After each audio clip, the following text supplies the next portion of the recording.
Isang mapagpalang umaga po sa ating lahat dahil sa birthday ko ngayon. Kanina po pagkagising ko sinurpresa ako nito ng aking panganay. May ginawa siyang cake para sa akin. So ngayon guys, dahil sa birthday ko, ako naman po ang magbibigay ng surpresa sa kanya. Alam ko matagal niya na itong pangarap at talagang gustong gusto niya itong surpresa ko na to. Tara guys, ibibigay natin sa kanya yung surpresa ko sa kanya dahil sa birthday ko ngayon. Ako po ang magsurpresa sa kanya.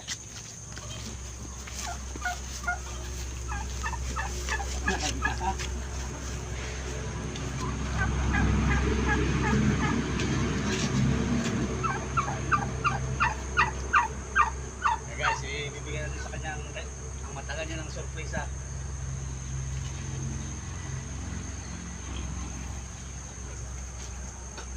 Ito guys, ang surpresa ko sa iyo, matagal ko na itong Na dapat sa birthday.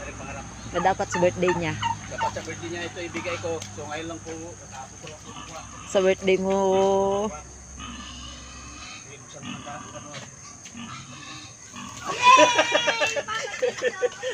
Ano ba? Ano sabi mo? Sana sa birthday mo, King. Sa birthday ni Papa. At tuwa po siya.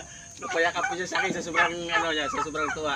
Kaya po ay matagal niya ng pangarap yung kalabaw na yan. So hindi po kasi naibigay nung birthday niya kasi nga po yung tira ay nadili. Yung pambili po ng kalabaw na yan. Kaya kahapon lang namin, kahapon ko lang nakuha, nakalang linggo po siya nabayaran. Kaya kahapon lang namin naitawid. Ayan. Good morning guys at maraming salamat po ulit sa panonood ng aking mga vlog. Maraming salamat. Good morning.